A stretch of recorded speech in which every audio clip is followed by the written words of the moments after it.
Voilà, mesdames et messieurs, amis téléspectateurs, Bozaï Belé Langonga, Opola Rolanda, Mbonda Ekolo, magazine d'actualité. Au bon message à chaque fois parce que tout ça là, aux important, aux nécessaire pour te savoir l'information aussi et en temps réel surtout. Merci beaucoup surtout la confiance et fidélité pour que ça rabisse au bande Konangaï. Nous les allons presque la barrière le week-end. Nous allons jouer des spécial dans Rolinga tout ça moi analyse en rapport. Il y a des éléments mingi c'est quoi qu'on marqué semaine. Et beaucoup plus ça élément aux appels la actualité la carte mboka na biso.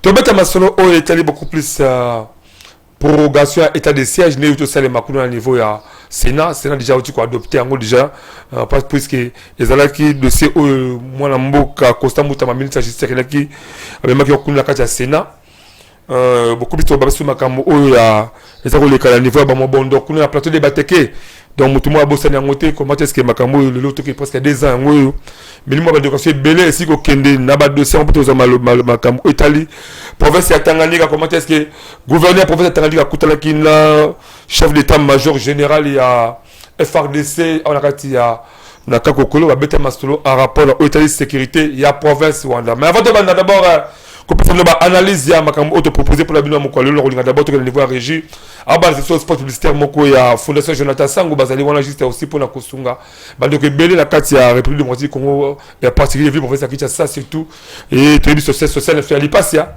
la fin de l'année au moins to beta la mutu trop la fin de l'année le roliani to melanini so passe si Thompson il passe lo so passe mais à travers Fondation Jonathan Sango a créé une stratégie qui permettre à que les gens contribuent 500 fois congolais par jour et qui permettre à la fin de l'année aux à la soulager et le monde à libérer. C'est parti la régie.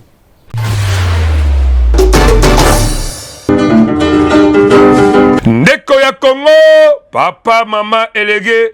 Tango esi ebelemi yo moto oyo ozali kolala la pongi lamukapo o mona misala kitoko Fondation Jonathan Sango azako sala à travers ba service na ebele oyo ezana kati ya fondation yeba ke na Fondation Jonathan Sango à travers FJS devise na 500 fois pamba par jour et kosala ke na suka mvula yona libota na mobimba bolia bomela pebo fete kitoko tala ba oyo ba pesaka confiance na Fondation Jonathan Sango ba fete kitoko vula oyo euti kosila nde biso ba mama to sepela ki to sadere na kati to komi ko pesa mbongo chaque jour nde moto na moto ndenge ya sepela ki ko pesa avantage nange ezali parce que na musala nanga ezo sala mo makambo ebele muta omona kake biloko eza mibale misatu na mesa biloko mukebo eme na sima nango makambo ebomba ma ya mwami réunion oyo ya fondation pona mona baninga nde bakotaki basali bazwi biloko ya ngai pe na bakinga pe fona meka na pe na kota yango na koti nde na moni ekende bien ebongo na cadre ba formation wana kutu lala na yo pongi ya ba bébé po ba formation eza ebele lokola make-up na misala ya ndenge na ndenge na oyo etali kozwa mosolo pona yo moto ya mombongo ndimela ngai ke soki kaka okoti kuna nyonso ekozala. Je vous informe que soki yo telemite mususu azate biso nde to bana ya Congo yo nanga to kosala ke tozala bien. Tango tolobaki na projet FJS devise kuna tolobaki bongisa bonane ya bana pona yo mutu ya tembe yaka le 24 décembre ya même année otozali yaka yo moko omona bimona meso ekosala yo bien pona kozwa bango ndimela ngai ndeko ya Congo benga bango kaka na ba numéro oyo pe bakoyamba yo avec impact pe na idéologie na Fondation Jonathan Sango pona nyonso ya social yeba ke oza mobimba Fondation Jonathan Sango yonde mosungi ya peuple congolais Fondation Jonathan Sango congolais andimi yo avec impact na idéologie yeba ke misala na yo emonani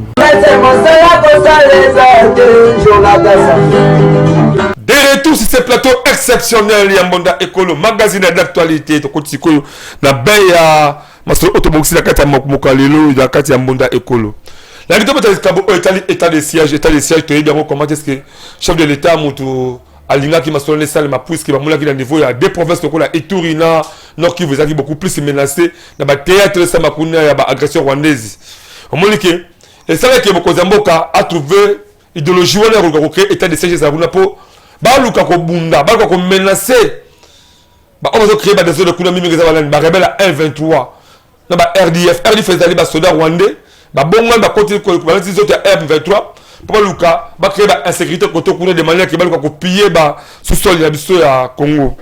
Mais comment on a depuis état de siège côté kuna, est-ce réellement on peut dire qu'il a apporté un plus dans le Congo?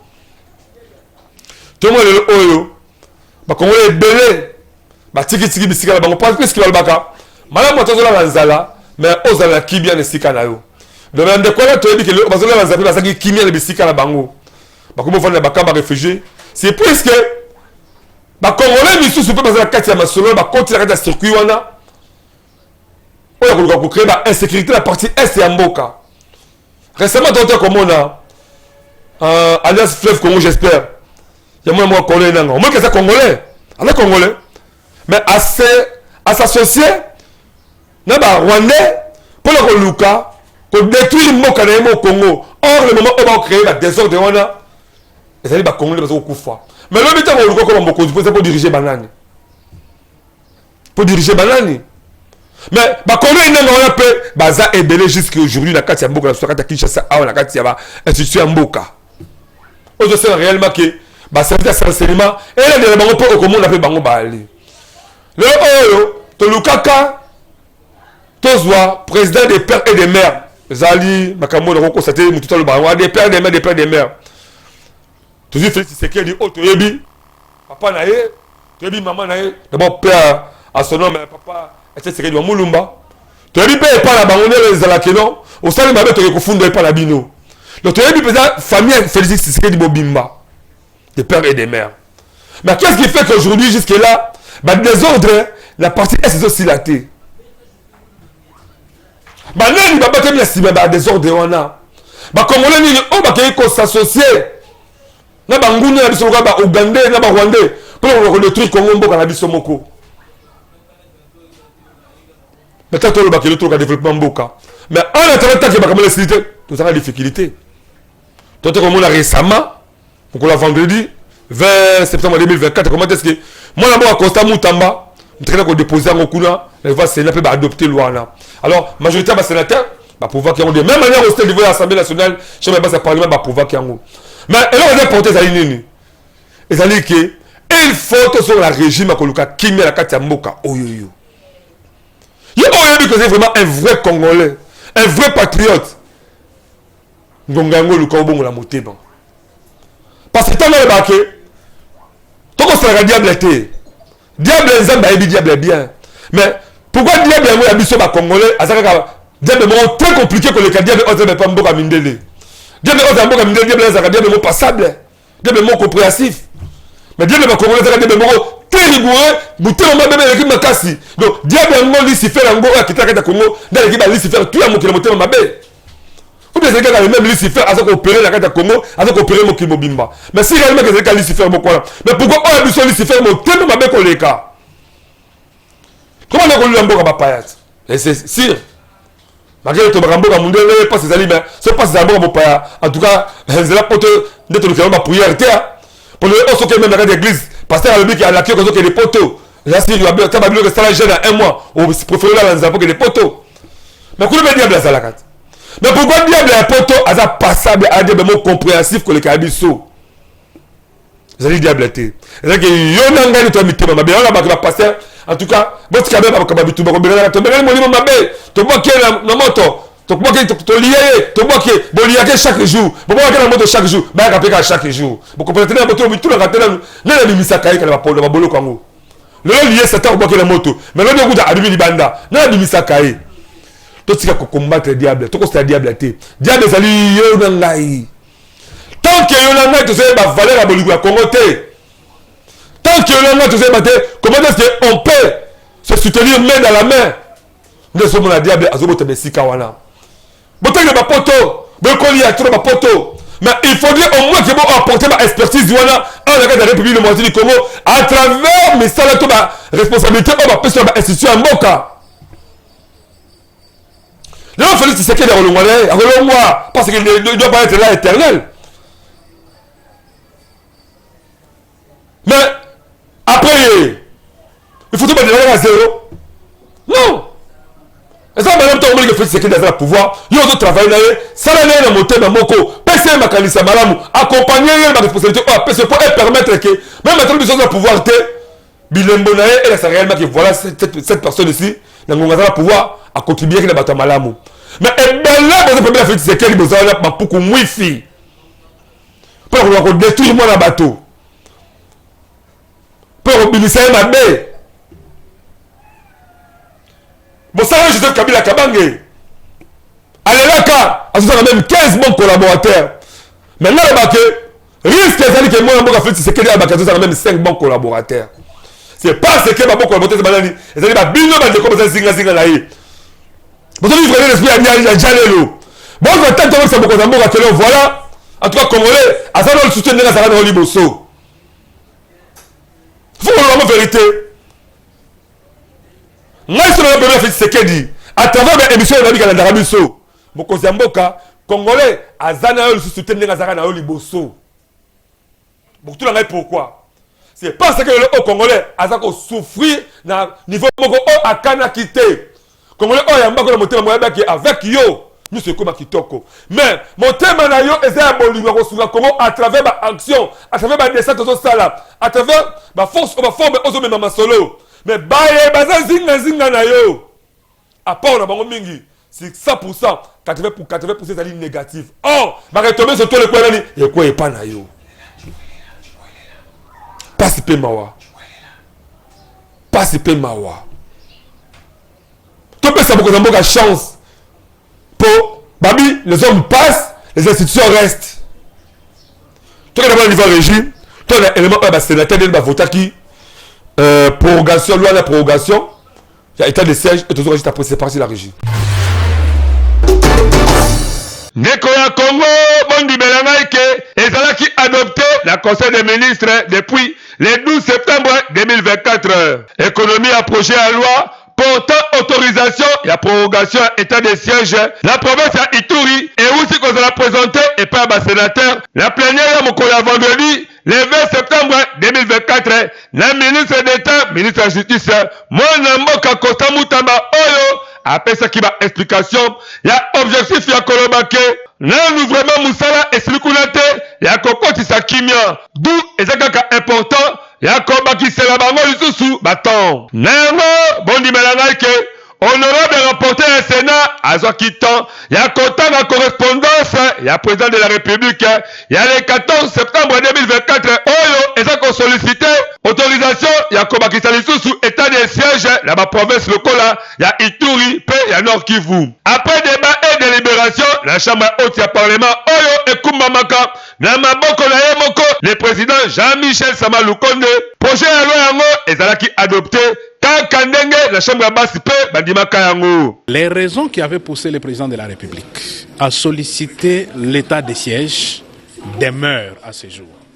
Nous ne pouvons pas nous permettre de mettre fin à l'état de siège tant que toutes ces raisons-là demeurent à ce jour. Pour moi, j'ai sollicité et obtenu des collègues que nous puissions accepter et autoriser la prorogation de l'état de siège. Ils sont pour.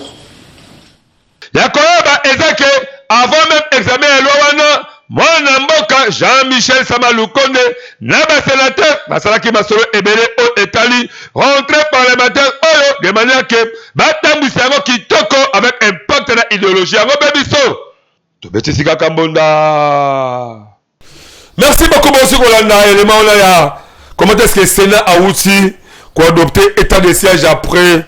La Parlement, la chambre haute du Parlement, nous avons discuté, débattre, voter en haut, donc, le chef de l'État pour promulguer de manière que ça est un samakito. Donc, nous sommes obligés, nous avons été Mboka. Puisque même si nous avons chibolé là, nous remonter. Nous avons remonter. Nous avons mandiant. Nous avons détruit Mboka. Mais ok, nous avons pensé à la famille na yo famille na yo et c'est limité ka te pas sika yo moi sur bana na hoté on va mettre na tata so musu bazala kaluka musu bazala masina kinga sana suka ba tata moi sina yo luka ba bango ko sika bazali ba déranger te mais à travers menyo ko bunda le gouvernement pour ni paye qui t'a pris ba pas so ba personne m'appelle par la prière malamu nenyo ko bunda pour transport ezala stable ba ba vie moi stabilité ba ko mettre le bon pour ko zala remercier et pas Nzambe d'une manière à autre.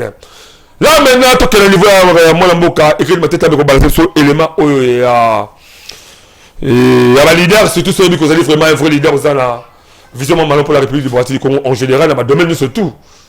Il y a politique, il y a religion, il y a économie. Nous sommes donc domaine surtout. Plateau la biso écrit faut la plateau.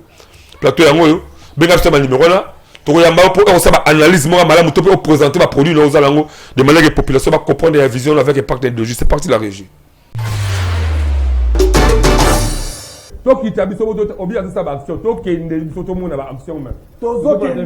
Congolais, Congolaises, yo mutu ozalaka na idée ya développement ya RD Congo, magazine bonda ya ekolo baleki ya Yezu, apesi bino opportunité ya koya exposer ba vision na bino pona bolamu ya ekolo mobimba. Botala bino moko, tomesana koyamba batu na plateau na biso, po mutu na mutu atalisa vision na ye, yo mutu oza na ba idée ya malamu olingi mboka ekende liboso, magazine bonda ya ekolo afongoleli bino ba porte yaka o contribuer na développement ya mboka RD Congo. Oyo ayebi ke aza vrai leader, sala lokola baninga yaka na plateau na biso parce que eza seule adresse oyo eyambaka ba leader ya makasi pe ya solo solo. To abordaka basi genio solo kola politique, économique, socio-culturel, religion, pena basi je mosusu oyo ezo contribuer na développement ya mboka na biso. Vous pensez très bien, bien sûr,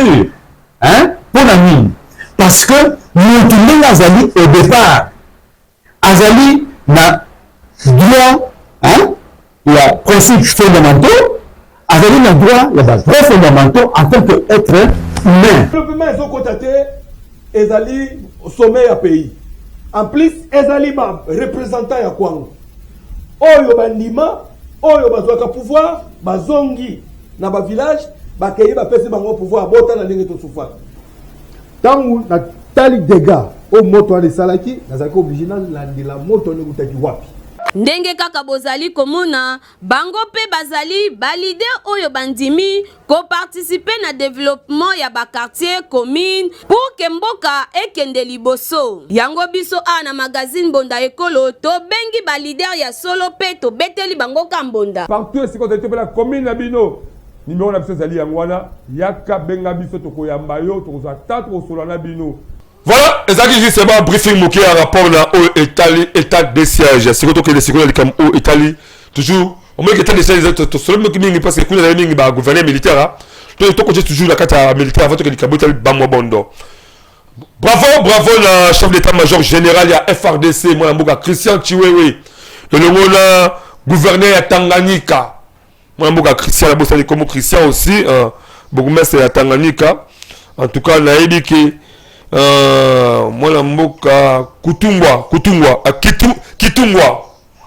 vraiment que moi Christian Kitungwa en tout cas bravo na Christian Chiwewe na général Christian Chiwewe ayamaki gouverneur ya Tanganyika na ba bureau na ekuna na kakokola solo la kitoko en rapport na état de sécurité à province na c'est parce que chaque gouverneur azali ko représenter mokozi ya mboka d'où ensemble avec ba service de sécurité faut koluka kimia sécurité ezala kimia na bisika bazali pousse ya wona ko memake peuple o bazo kuma mais pas mboka Félix Tshisekedi Tshilombo bako zala na sentiment ko vivre na mboka na bango en rapport aussi il y a sécurité obligé au côté ça na biki ba kutaki ba vanda ba sulaki milika de sécurité ton reportage et tout juste après c'est parti.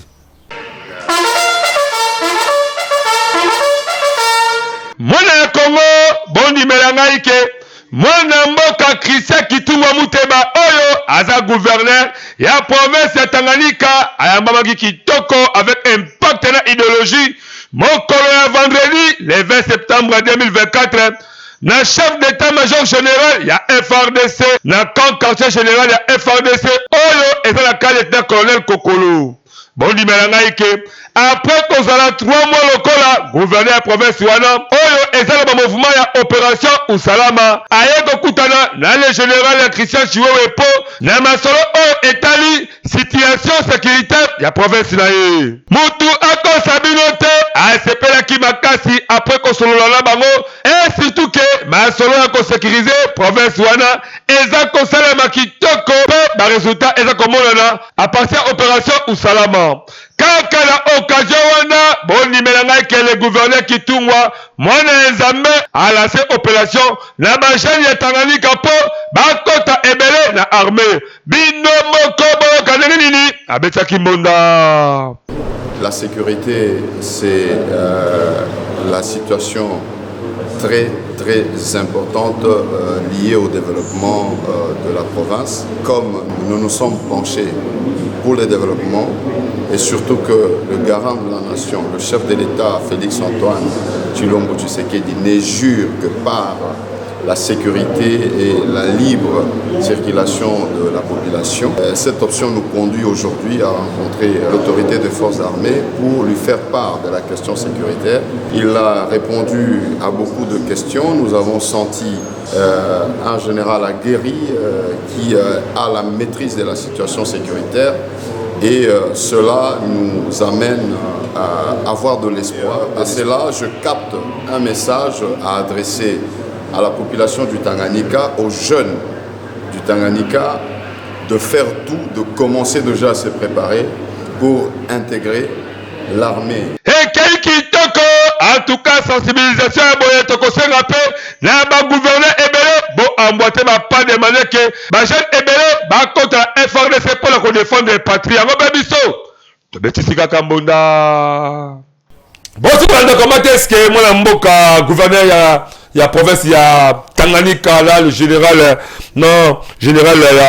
Ozali chef d'état-major général ya FRDC Christian Chiwenye bato solo bato kutala mine solo ndi na kati ya maloba ya gouverneur ya Tanganyika afin ko interpeller jeunesse toujours jeunesse tout le monde ko marche pied ya ba politicien tout le monde ko marche pied ba politicien jeunesse toujours parce que interpeller jeunesse toujours na cadre nini to kota ebele na kati ya armée pour te défendre mboka na biso sans biso ba jeune na kati ya armée on a difficile pour défendre mboka na biso to kota armée ebele to tika ba distraction ya wana ba to venga ko kate ve kabela nga sauver nga tout wana ezaka ka ba biloko mo salité ya tina ya ozangi ezali même mutura makolo mais ko kota beaucoup plus kata armée et ko permettre to appuyer FRDC pour FRDC azala vraiment à la hauteur de défendre mboka ko battre l'intégrité nationale mboka na biso.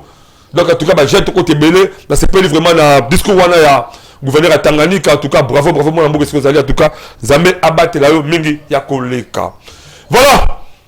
Avant de rentrer siko pas ya déclaration comme bondo, tout là élément la déclaration Ibrahim Shams autrement dit ba plan, azala ko sunga mutuni surtout azala problème ko pire spirituel topé physique en tout cas so côté na à travers que l'année elle n'arrive pas à Coco et que permettre que au moins vraiment que le Boka Coco ils n'allaient pas pose la solution. Le problème c'est tous à l'angle. Ibrahim Chef ça c'est là pour le ressources congolais. C'est parti la régie.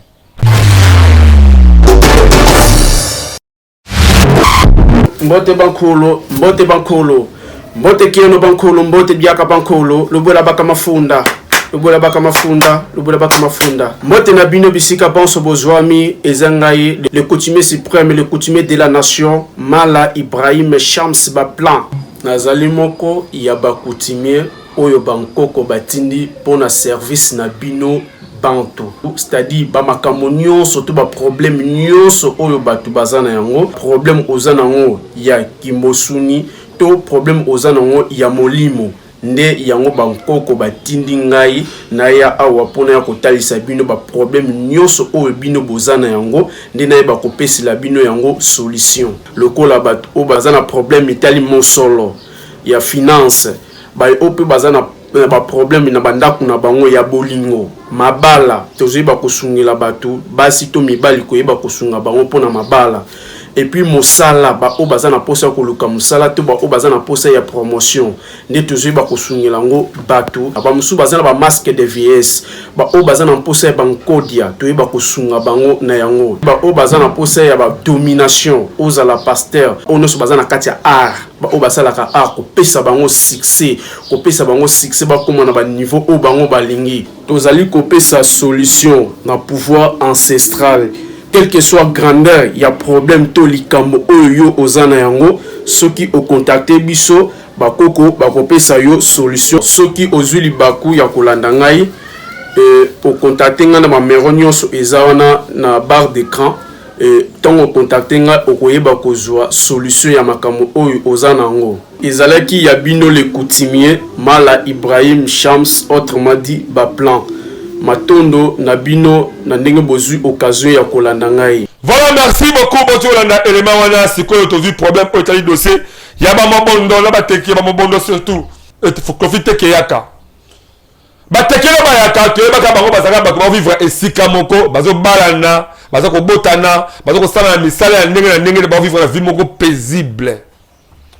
Banani vraiment ba batami sima ba conflit parce que conflit wana eza ba batami sima nango. Eza ka teki yo ba yaka ba vandi ba qualité to ba teki eza ba ba sima nango. Pourquoi? Mais et là on nous a tenu les silagaté. Ni to bloqué besoin de samaki na Kasai, ils ont attend mais silaki. Mais on va teki ba yaka nini eza ko silaté. Mais là on tout la société comme ba teki ba yaka té. Pour tout le monde recouter ba Congo, la Congo centrale et qui est ba Kwilu. Et qui a besoin de mettre la Congo ba yaka bango moko. Ni les oscillatés. Bande kolanga ba Congolais. Si réellement que ça ba tout biso ba ba étranger ba battre na kati ba dossier oyo. Tout ça ba Congolais sous obligeons croire que ba ba Congolais. Donc c'est le clair que ba Congolais té. Parce que un vrai Congolais jamais eu kolinga amener ba désordre pour le Lukaku détruire. Bon ba de ba Congolais. Le chef de l'État fait c'est dans la terre. Là, dans la zone rassurée bino. Moi ma marta sur la terre. Boutouma il se plaint. Comment est-ce qu'il a reconnu ça? Maintenant, il y a la kimia. Comment est-ce qu'il a reconnu le Congolais la vie historique parce que Félix Tshisekedi a incarné plus de 35 ans il y a combat UDPS. Donc, ce qui a sali échec qui bat, c'est que combat UDPS tout est cueilli puis Abou Pia Namaï. C'est quel Namaï? Ah, ngai passe ya. Chef de l'État, tanga yo allez. Zwanga ya. Nazala tanga muto. Ah, mais on sera la vérité. Ils ont utilisé même gratuitement, bénévole. Même les informations, il y a solo. Oh, même les présidents qu'on voit, ils sont montés pour ce des mandias. Problème, oh, la bataille de Bayaka, ils ont dossier pour la carte de la Simelon Badi, Bazar Simelon Bazali. Bravo. Bravo. Chef de l'État, tel bazar souci Congolais avant de qui vient en Bokalaï. Tout le monde aujourd'hui nous a que c'est l'expertise de mon Marco Bangoulou Tébike. Alors aussi politicien kala, après l'expertise de Bakal Tazali pour aussi notable la Bateke. Donc dans la été ben, donc spécial, donc que son imokako soit. Donc Lukane a gagné pour ce soya a gagné à l'homme qui est continue entre Bateke et c'est le Congo qui gagne. Donc maintenant il y a une stabilité. Donc il va topper ses amis la mission Bakoko, après c'est sagesse et intelligence. Pendant que Bolivie peut permettre que la force, le courage et le pouvoir, encore ça va tous les deux camps là. Bah on va trouver solution pour permettre que des zones ici là, bah tu vas vivre la kimia, bah tu vas vivre la kimia, Bolivie là ezunga. Toi là il va juste après pour clôturer émission sur Yamoko la lelo. Nekoya Congo nani abasani ba désordre oyo eza koleka na plateau de Bateke lelo ekokisi déjà bamvula ebele et surtout que ba militaire bobononde bakoma kosala loi kuna depuis 2022 Bateke na bayaka courant et les cagalis soutien po bamobondo bakoma ba champion social le chef de l'État Félix Antoine Tshisekedi Tshilombo ezalaga kaka kimia ekota partout pour que population bazala esengo ya kovivre la katamboka na bango bondi melanga ke tout oyo apesi pouvoir na mwana mboka Marco Bangouli oyo aza moko ba notable ya mopanzi wana. Il m'a confié une mission. J'ai la charge de m'occuper, explorer les pistes de solutions pour le problème que vous connaissez tous au plateau de Bateke. Le problème qui oppose le Teke et les Yaka, auxquels se sont impliqués les Mobondo. Ce problème dérange énormément le président de la République. Vous savez que le plateau de Bateke est aux portes de la ville de Kinshasa, la capitale. Il nous faut absolument mettre fin à ce désordre. Alors je vais me rapprocher des miens, à ma qualité de leader Tekeomu. Je vais aussi approcher nos frères Yaka. Mission O, Bapesi et Kosenga, a consulté ba partenaire so mibale po aluka kobimisa nini ozali kosala ke ba mobondo ba bale ko bomba batu ebele et puis ebota conflit ya mabe makasi boye malgré ba kutanaka ba signaka acte d'engagement ya kotika makambo oyo me kino lelo en tout cas ba mobondo ba boyi kotika bango bazali kaka ko bomba batu yonso oyo ekosenga kaka l'État alandela yango avec impact na idéologie po kina ekota mwana mboka mako banguli luka ome makibia po RDC esengi bolingo boyokani pe misala yango pe biso tobetisi kaka mbonda. Ça n'est fini, merci beaucoup. Voilà, comme la souka édition de Mokalelo, à l'aide de notre représentant, on s'y met la caméra, réalisation, montage, la libre professionnalisme, et mon amour, écrit des mateta. Donc, c'est un règle global de Kobo, continuez de s'abonner massivement. La chaîne YouTube, la chaîne école officielle. Si vous avez activité là, bino, il y a des gens en tout cas, vous bangate, tous les cabachets partenaires et c'est déjà beaucoup. Donc, il y a un autre, ça, nous, nous purement professionnels. Si vous avez un autre, ça, vous montrez même sport publicité, vous avez un autre, vous avez un primo, vraiment, nulle part ailleurs. Nous tout le cas moyen moqué yo za mako nga place kwa nga to va payer longo na ba mabota la biso so ba nga vraiment mon décolle bientôt là ça 2 ans j'ai déjà bientôt là en tout cas numéro la so ngwa les à Orange Money to le bateau c'est la gaga là mo so pekate ba ba nga mon décolle en tout cas la bi qui est botara biso ya trop attends-moi ça fera pas moi ce qui tient la carte là et que permettre mon décolle qui est bosso so pas mo soit matériel à makasi et vous avez bien makasi peut-être aussi makasi surtout les amis à lola akopambo la bino. Voilà, je vous retrouve prochainement dans des autres numéros jusqu'à là restez proches si le reste du programme il y a Monda École magazine d'actualité bye.